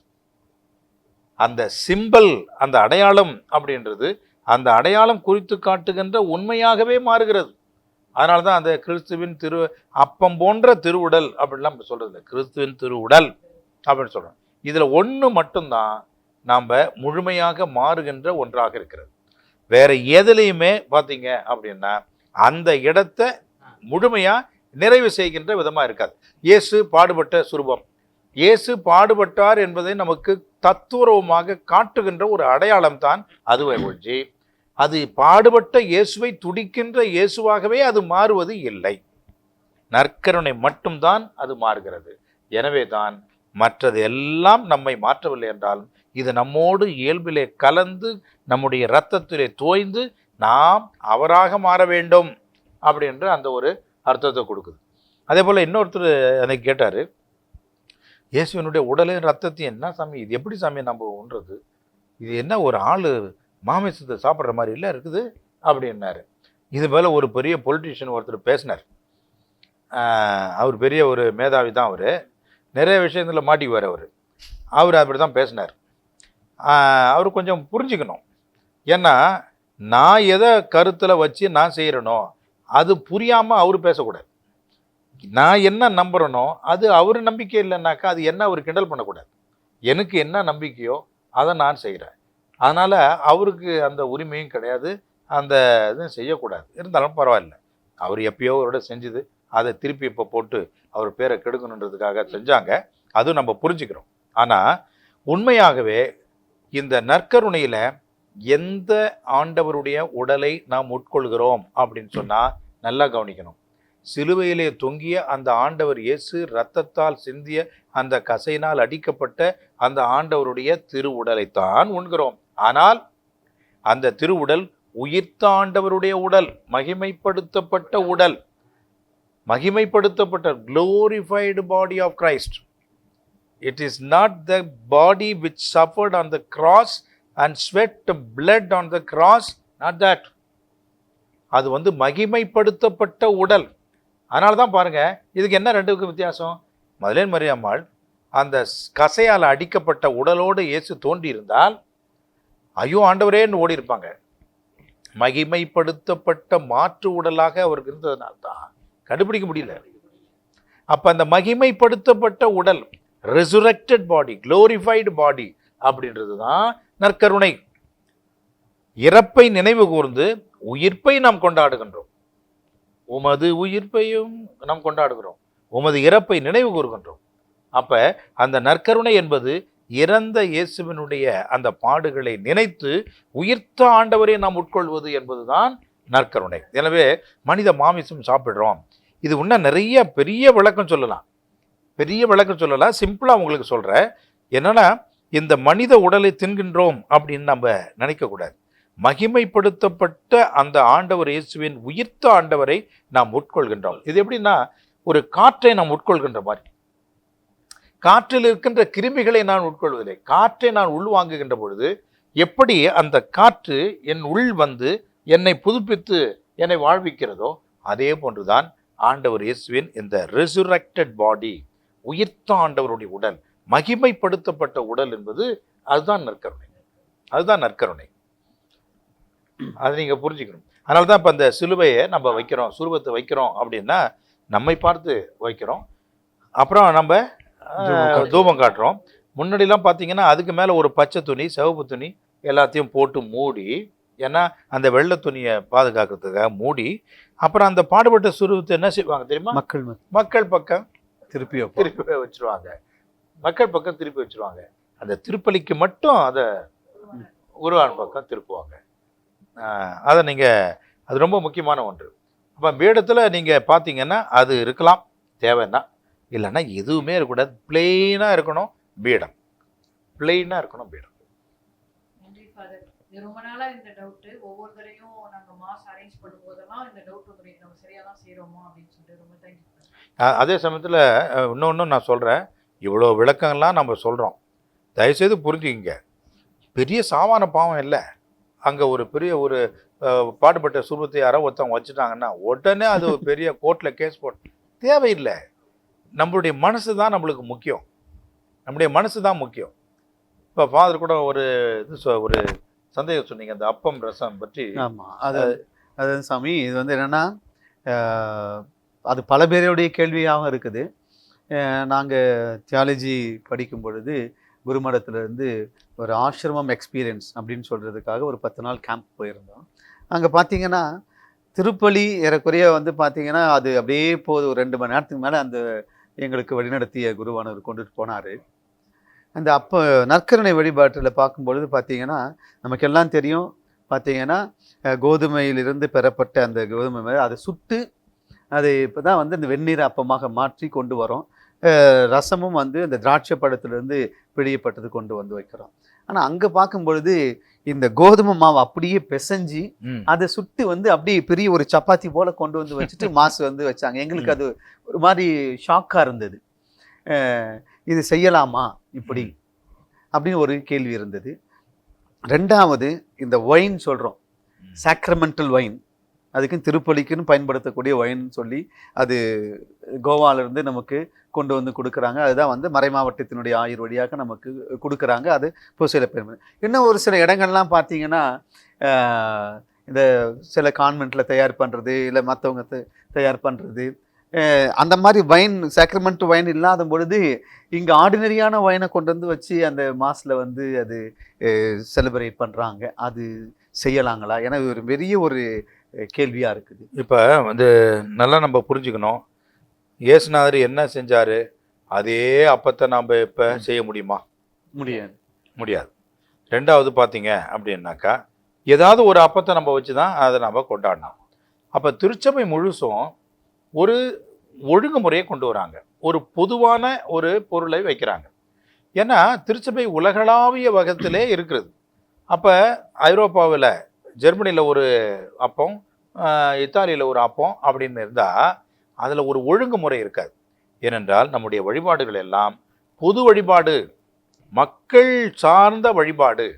அமெரிக்காவுக்கு போனாலும் அதே வழிபாடு தான், அண்டார்டிகாவுக்கு போனாலும் அதே வழிபாடு தான், இலங்கைக்கு போனாலும் அதே வழிபாடு தான். அப்படின்னும் பொழுது ஒரே வழிபாடு வைக்கும் பொழுது ஒரே பொருளை ஏன் நாம் பயன்படுத்தக்கூடாது? அதுக்காகத்தான் ஒரு ஒழுங்குமுறைக்காக திருவழிபாட்டில் இந்த வகையான அப்பத்தை, கோதுமை அப்பத்தை பயன்படுத்துங்க. அது ஒரு சின்ன வடிவில் இருக்கட்டும். திராட்சை ரச அந்த பழத்தை, அந்த பழ ரசத்தை பயன்படுத்துங்க. அதில் வந்து என்னென்ன இருக்கணும்? இப்போ சொன்னாருங்களே, அப்போ கோவாவில் வந்து நம்ம வாங்கிக்கிறோம் சொல்லி அதுக்கு ஒரு சர்டன் பர்சன்டேஜ் இருக்குது. அதுக்கு மேலே ஆல்கஹால் போகக்கூடாது. ஏன்னா அது சாராயம் கிடையாது, அது குடிச்சிட்டு போதைக்காக அங்கே வந்து குடிக்கிறது இல்லை. அது வந்து ஒரு அருள் அடையாளமாக நம்ம பயன்படுத்துகிறோம். அப்போ அதுக்குரிய முறையில் அதை தயாரிக்கிறோம். அப்போ ஒரு மறைமாவட்டத்தில் இருக்கக்கூடிய அந்த ஒரு வசதியை நம்ம பயன்படுத்திக்கிறோம். எல்லோரும் இதை பயன்படுத்தணும், ஒரே மாதிரி தான் நம்ம பயன்படுத்தணும். இதில் எந்த மாற்று கருத்தும் இல்லை. இப்போ ஒரு சில இடங்களில் கொஞ்சம் வித்தியாசமாக செய்கிறாங்க அப்படின்னா ஒரு புதுமைக்காக அவங்க செய்யலாம், அல்லது அவங்க வந்து இந்த கலாச்சாரத்திற்கு ஏற்றபடி ஒரு சாமியார் என்ன பண்ணார், ஏன் நம்ம அப்பத்தை வைக்கணும்? ஆண்டவர் இயேசு இங்கே நம்ம தமிழ்நாட்டில் பிறந்திருந்தாருனாக்கா சோத்தை தானே எடுத்து அவர் என்ன பண்ணிருப்பாரு, இது என் உடல் இருந்தாங்க அப்படின்னு உருண்டையாக உருட்டி கொடுத்துருப்பாரு அப்படின்னு. என்னையா கதையாக இருக்குது? ஆளாளுக்கு அங்கே சோத்தையும் இங்கே அப்பத்தையும் இங்கே நூடுல்ஸையும் அங்கே பாஸ்தா ஸ்பகட்டியும் கொடுத்தான்னா இது என்ன தின்னுட்டு வயிற்று வறுத்துட்டு போகிறதா, அல்லது நற்கருணை இறைப்பிரசன்னம் என்ற அந்த வகையில் நம்ம எடுத்துக்கிறதா? ஒரு ஒழுங்குமுறை இருக்கணும். நிச்சயமாக இந்த ஒரு ஒழுங்குமுறைக்காக வேண்டிதான் இந்த அப்பம், ரசம் என்ற அடையாள பொருட்களை உலகளாவிய விதத்தில் ஒரு பொதுவாக அதை முடிவு செய்து பயன்படுத்த வேண்டும் அப்படின்னு வச்சிருக்கிறாங்க. அதனால் இதுதான் முறை. இந்த ஒழுங்குமுறைக்கு நம்ம மாற்றி செய்கிறோம் அப்படின்னாக்கா உங்களுடைய பக்திக்காக நீங்கள் அதை செய்யலாம் இல்லையா? இப்போ அருள்தாஸ்னு ஒருத்தர் இருந்தார், அவர் அந்த நாகர்கோயில்காரர். அவர் வடநாட்டில் வேலை செய்யும் பொழுது அந்த பள்ளியில் ஒரு பெரிய பிரச்சனை, அவர் மேலே பெரிய பழியை சுமத்தி அவர் மதம் மாத்துறாருன்னு சொல்லிட்டு அவரை வந்து என்ன பண்ணிட்டாங்க, சுத்தமாக ஒரு பிட்டு துணி கூட இல்லாமல் நிர்வாணப்படுத்தி ஒரு வண்டியில் ஏற்றி அந்த ஊர் முழுசும் ஊர்வலமாக கொண்டு வந்து கடைசியாக கொண்டு வந்து ஜெயிலில் போட்டு விட்டான். அப்போ தான் கொஞ்சம் துணியை கொடுத்துருக்குறானுங்க. அப்போ அவர் ஜெயிலில் உள்ளே கிடக்கிறார். அவருக்கு எவ்வளோ ஒரு கஷ்டம், எவ்வளோ ஒரு வேதனை இருந்திருக்கும் நினச்சி பாருங்கள். இயேசுவினுடைய பாடுகளில் உண்மையாக பங்கெடுத்த ஒரு அனுபவம் அவருக்கு கண்டிப்பாக கிடச்சிருக்கணும். அவர் கிடச்சதா சொன்னார். அந்த ஜெயிலில் போன உடனே எல்லாம் சாப்பிட்ற நேரம் வந்தது. இவனுக்கு 2 சப்பாத்தி கொடுத்தான், அவனுக்கு 2 சப்பாத்தி கொடுத்தான், 2 திருட்டு பயலுக்கும். ஆனால் இவருக்கு ஒன்றும் கிடையாது, விட்டுட்டு போயிட்டான். அந்த திருட்டு பயலும் கல்லுக்குள்ளே ஈரம் பாருங்க, இது வந்து பாவம் வந்தாள் அப்படின்னு அவன் ஒரு சப்பாத்தி கொடுத்தான், இவன் ஒரு பாதி சப்பாத்தி கொடுத்தான். அந்த சப்பாத்தி என்ன பண்ணார், அவர் எடுத்து அது 2 அதை விடுற அந்த நேரத்தில் பூசை ஞாபகம் வந்துருச்சு. இப்படி தானே நம்ம பூசை வைப்போம், 2 அப்பத்தை பிடுவோம். அப்போ என்ன செய்கிறாரு, அதை வந்து அந்த ஜபத்தை சொல்லி அந்த பூசை ஒப்பு கொடுக்குற மனநிலையிலேயே அதை அவர் செஞ்சாராம்.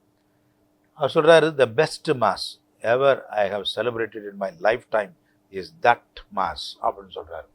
என்னுடைய வாழ்க்கையில் நான் கொண்டாடிய திருப்பலிகளில் அருமையான ஒரு திருப்பலின்னு சொன்னால் அதுதான். அப்போ அவருக்கு தனிப்பட்ட விதத்திலே அந்த அனுபவ வாழ்வையாக அது வந்து ஒரு அற்புதமான ஒரு அனுபவ திருப்பலி. ஏன்னா இயேசுவின் பாடுகளோடு இணைந்த வகையிலே அவர் கொண்டாடிய திருப்பலி. ஆனால் அதே திருப்பலியை நம்ம சேக்ரட் பசிலிக்காவில் வந்து அதே மாதிரி வச்சு சப்பாத்தியை 2 போட்டு செய்ய முடியுமா? It's a common worship. இது வந்து ஒரு பொது வழிபாடு அப்படின்னு சொல்லும் பொழுது எப்படி நம்ம ஆண்டவர்களோடு இருப்பாராக அப்படின்னு அடுத்த நாள் வந்து வேற ஏதாவது நம்ம வந்து உளறி தள்ளலாமா? பொது வழிபாடுனா பொது வழிபாடு, எல்லாம் ஏற்றுக்கொள்ளக்கூடிய ஒரு ஒழுங்குமுறைக்கு நம்ம வர வேண்டும். டிசிப்ளின் அது ரொம்ப முக்கியமானது. அதுக்காக தான் வைக்கிறாங்க அப்படின்றது தான் நம்ம பேசிக்காக புரிஞ்சுக்கணும். எங்கேயோ யாரோ ஏதோ 1-2 இடத்துல அப்படி மாற்றி செய்கிறாங்க அப்படின்றத நாமளும் புரிஞ்சுக்கிறோம். அது நம்ம பெருசாக எடுத்துக்க தேவையில்லை. Common worship is always meant for all people through out the church. அதை நம்ம புரிஞ்சுக்கணும். நன்றி தந்தையே. இந்த 1 மணி நேரம் முழுசாக இந்த நற்கருணை, இந்த காணிக்கை பவனிலிருந்து அந்த காணிக்கை பொருள்களை பற்றி எல்லாம் தெளிவாக நீங்கள் சொல்லியிருக்கிறீங்க. எனவே இந்த இறுதி நேரத்தில் வந்திருக்கிறோம். மக்களுக்கு இறுதியான இந்த ஒரு சுருக்கத்தை நீங்கள் சொல்லி இதை எடுத்து முடிக்கலான்னு நாங்கள் ஆசை. கண்டிப்பாக. இப்போ அந்த காணிக்கை பவனி அப்படின்றது தான் நற்கருணை பகுதியினுடைய தொடக்கம். அந்த காணிக்கையை வைத்து தான் கடவுளுக்கு நாம் அர்ப்பணிக்கின்றோம், அந்த ஜெபத்தை சொல்கிறோம். பிறகு அந்த காணிக்கை பவனுடைய அந்த தொடக்கமாக தயாரிப்பாக அந்த விரல்களை நாம் கழுவி, கைகளை கழுவி நாம் அந்த ஜெபத்தோடு நிற்கின்றோம். அதன் பிறகு வரக்கூடிய அந்த காணிக்கை மன்றாட்டு என்பது தான் அதோடு அந்த தயாரிப்பு முடியுது. அதற்கு வருவது என்பது நற்கருணை மன்றாட்டு என்பதற்கு நாம் அடுத்த நிகழ்ச்சியில் அடுத்த வாரம் வருகின்ற அந்த ஒரு பதிவிலே நம்ம பார்ப்போம். அதோடு இன்றைய நிகழ்ச்சியினுடைய எல்லா விளக்கங்களும் அதில் அடங்குகிறது என்பதை புரிந்து கொண்டு, இதுவரைக்கும் நீங்கள் இந்த நிகழ்ச்சியிலே பங்கெடுத்து இதை பொறுமையோடு கேட்டு பல தெளிவுகளை நீங்கள் பெற்றுக்கொண்டது என்பது உண்மையாகவே உங்களை பாராட்டக்கூடிய ஒரு பெரிய விஷயமாகும். எனவே மீண்டுமாக உங்களுக்கு நன்றியையும் வாழ்த்துக்களையும் தெரிவித்துக் கொண்டு அடுத்த வாரம் சந்திக்கின்ற வரைக்கும் உங்களிடமிருந்து விடைபெறுகின்றோம். நன்றி, வணக்கம். மரியே வாழ்க. மரியே வாழ்க.